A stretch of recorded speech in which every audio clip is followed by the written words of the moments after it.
गुजरात में हुए निकाय चुनावों में बीजेपी ने बम्पर जीत हासिल की। भूपेंद्र पटेल के मुख्यमंत्री बनने के बाद बीजेपी पहली बार राज्य में किसी चुनाव में उतरी थी और इन चुनावों में सबसे बड़ी कामयाबी बीजेपी को गांधीनगर में मिली, जहां नगर निगम की कुल 44 में बीजेपी ने 41 सीटें जीती। मतलब विपक्ष का करीब करीब सुपड़ा ही साफ कर दिया। जीत की खुशी आप बीजेपी दफ्तर पर खास तौर पे देखते हैं, कार्यकर्ताओं में यहाँ पे फटाके फोड़े जा रहे हैं और इस तरीके से खुशियां मनाई जा रही है। गांधीनगर के बीजेपी दफ्तर में ढोल नगाड़ों से लेकर आतिशबाजी तक का लंबा दौर चला। जीतने वाले उम्मीदवारों और कार्यकर्ताओं को बधाई देने मुख्यमंत्री भूपेंद्र पटेल भी बीजेपी ऑफिस पहुंच गए। मुख्यमंत्री के साथ निगम पार्षदों और बीजेपी के बाकी नेताओं ने तस्वीरें खिंचाई।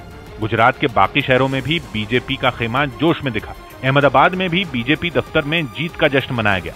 बीजेपी कार्यकर्ताओं की भीड़ सड़कों पर दिखी और हवा में गुलाल उड़ता हुआ दिखा।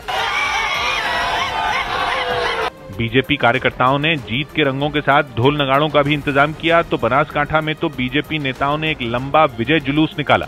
क्योंकि ये जीत बीजेपी के लिए ऐसे वक्त पर आई जब राज्य के विधानसभा चुनाव में 1 साल का ही वक्त बाकी बचा है। राज्य की राजधानी गांधीनगर में नगर निगम की 44 सीटों के लिए चुनाव हुआ, जिनमें बीजेपी ने 41 सीटों पर जीत हासिल कर ली। 2 सीट कांग्रेस के हाथ आई और 1 सीट पर आम आदमी पार्टी को जीत मिली। वहीं अहमदाबाद में नगर निगम की केवल 2 सीटों के लिए चुनाव हुआ था और दोनों ही सीटों पर बीजेपी के उम्मीदवारों ने जीत हासिल की। जबकि गुजरात के द्वारका जिले की भवाद नगर पालिका पर कांग्रेस को जीत मिली। उधर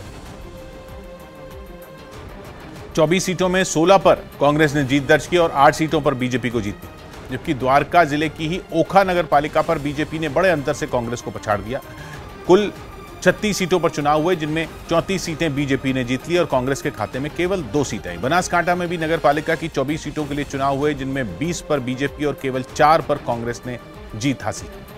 सौभाग्य की एक बात यह कि गुजरात में 6 नगर निगमों के चुनाव 10 महीने पहले हुए थे, जिनमें बीजेपी ने प्रचंड बहुमत से जीत हासिल की थी। और अब गांधीनगर नगर निगम में भी विपक्ष का लगभग सफाया हो गया, जो 1 साल बाद होने वाले विधानसभा चुनावों का ट्रेलर माना जा रहा है। क्योंकि गुजरात में विधानसभा की आधी से ज्यादा सीटें शहरों और कस्बों में ही हैं और उन्हीं शहरी सीटों के दम पर बीजेपी ने 2017 के विधानसभा चुनावों में कांग्रेस की उम्मीदें चकनाचूर कर दी थी।